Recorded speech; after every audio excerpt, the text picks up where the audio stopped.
Hi friends, today we are learning about the topic is types of angle. First one is acute angle and second one is right angle. What is the acute angle? What is the right angle? First we have to learn right angle and move to the acute angle. First see right angle. An angle is exactly at 90 degrees. It is called a right angle. Right angle అంటే మనకు తెలుగులో లంబకోణం అంటారు.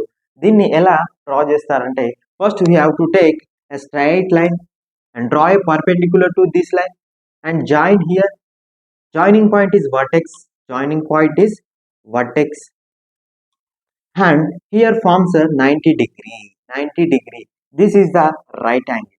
అయితే మనకు first ఒక straight line తీసుకొని దానికి పర్పెండిక్యులర్ గా రిఫరెన్స్ లైన్ తీసుకొని పర్పెండిక్యులర్ గా గీస్తే ఇక్కడ ఒక యాంగిల్ అనేది ఫామ్ అవుతుంది. ఆ ఫామ్ అయిన యాంగిల్ ఏమంటారంటే రైట్ యాంగిల్ అంటారు. ఇది ఎంత ఉంటుంది అంటే 90 డిగ్రీ, ఎగ్జాక్ట్ గా 90 డిగ్రీ ఉంటుంది కాబట్టి దీన్ని ఏమంటారంటే రైట్ యాంగిల్ లేదా లంబకోణం అంటారు. ఇక్కడ జాయినింగ్ పాయింట్ ఉంటుంది కదా, ఈ జాయినింగ్ పాయింట్ ని వర్టెక్స్ అంటారు. వర్టెక్స్, ఇక జాయినింగ్ పాయింట్ ఏమంటారు వర్టెక్స్. వర్టెక్స్, ఈ జాయినింగ్ పాయింట్ ఏమంటారు అంటే వర్టెక్స్ అంటారు. Next acute angle. What is the acute angle? An angle measure less than 90 degree, it is called acute angle.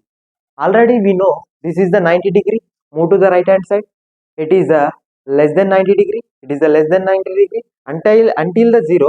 It is a less than 90 degree. It is called acute angle. మనకు ఇక్కడ acute angle అంటే తెలుగులో అల్పకోణం, అల్పకోణం అంటారు. అయితే first మనము ఒక straight line తీసుకొని దానికి ఆల్రెడీ మనకు తెలుసు పర్పెండిక్యులర్ గా ఒక లైన్ గీస్తే ఇక్కడ ఫామ్ అయ్యేది 90 డిగ్రీస్. టోటల్ 90 డిగ్రీస్ ఉంటుంది. ఇది 0 డిగ్రీ. 90 డిగ్రీస్ కి 0 డిగ్రీస్ కి మధ్యలో నువ్వు ఏ లైన్ తీసుకున్నా అది లెస్ దెన్ 90 డిగ్రీ ఉంటుంది. లెస్ దెన్ 90 డిగ్రీ ఉంటుంది కాబట్టి దాన్ని ఏమంటామంటే అక్యూట్ యాంగిల్ లేదా అల్పకోణం అంటారు. మొత్తానికి దీన్ని 0కి 90కి మధ్యలో ఉండే కోణాలను ఏమంటారంటే అక్యూట్ యాంగిల్ లేదా అల్పకోణం అంటారు.